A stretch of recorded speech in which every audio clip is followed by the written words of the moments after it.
In the forensic record of the Pleistocene, the human species is a glaring technical failure. Compared to every other apex predator of the era, we are anatomically outclassed in every measurable metric of lethality. We possess no natural claws to rend flesh, no piercing fangs to crush windpipes, thin and easily ruptured skin, and remarkably poor night vision compared to the felids that hunted us. We are physically fragile units operating in environments, from the frozen Siberian tundra to the scorching African savanna, that should have resulted in instant biological termination. By all laws of natural selection, we were a species designed to be prey, not the master of the planet. The limping predator anomaly provides the first piece of this survival puzzle. Archaeologists have discovered numerous prehistoric skeletons with evidence of catastrophic yet perfectly healed fractures, crushed skulls, shattered ribs, and broken femurs. In the brutal, zero-sum economy of the wild, a broken leg is a terminal event. A predator that cannot run, cannot eat, and a prey animal that cannot flee is consumed. Yet, these humans survived for decades after injuries that would have ended any other mammal on Earth. Why did the tribe spend massive caloric resources and risk their own safety to keep broken hardware functional for years? Even more irrational and crazy from an evolutionary standpoint is our primary hunting method, persistence hunting. Humans are the only animals on Earth that hunt by running their prey to death in the direct, unrelenting heat of the midday sun. Evolutionarily, this is a suicidal strategy. To execute it, a human must deliberately push their body to the edge of total organ failure and heat stroke to chase an animal that is faster, stronger, and more lethal in a direct confrontation.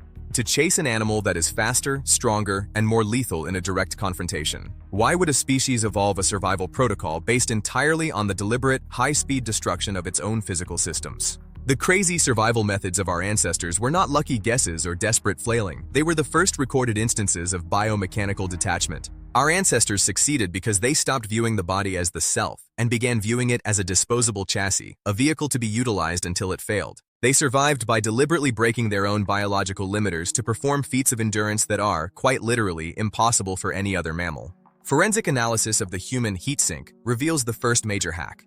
Most animals are hardwired to stop when their brain temperature reaches a critical threshold. The nervous system simply shuts down the muscles to prevent death. Humans, however, learned to manually override this command. We turned our entire skin surface into a massive industrial radiator through an advanced sweat response, allowing our muscles to operate in overheat mode for hours. While our prey's internal organs literally melted from the exertion. We survived by outcooling the world, turning a biological weakness into a thermal weapon. This same logic applies to the social spare part mystery found in healed bones. In the persistence protocol, the individual is merely a component of the tribe CPU. We kept the injured alive because we had achieved the first cognitive separation of utility from physical fitness. To the ancient human, the software, the stored knowledge of migration routes, secret water sources, and complex tool-making was far more valuable than the hardware of a functional leg. We were the first species to realize that a broken unit could still process data for the collective, making the mind more vital than the limb. We even moved our metabolic costs outside of our own skin to fuel this software. By using fire and stone tools to pre-process our fuel, we moved the massive energy cost of digestion to an external source. Allowing our bodies to shrink the gut and funnel that massive energy surplus into overclocking the brain. We traded our stomach for a supercomputer. Furthermore, we developed the ability to cache our energy and resources in ways other animals cannot. Through the mastery of water storage and ostrich eggshells and the drying of meats, we decoupled our survival from the immediate availability of resources. We were no longer slaves to the present moment. We became the first creatures to live in the future, planning hunts that would take days to conclude and migrations that would take generations to finish. Perhaps the craziest method was our mastery of ballistic lethality. While every other predator had to put their own body in the strike zone to kill, risking injury with every meal, humans learned to project force across a distance. By inventing the atlatl and the bow, we moved the point of impact away from our own vital organs. We turned our lack of claws into a technological advantage, killing from the shadows before the prey even knew a predator was in the area. Ancient survival was not a miracle of strength, it was a cold, calculated engineering victory. We treated our bodies like high-performance vehicles that we were willing to crash to win the race of history.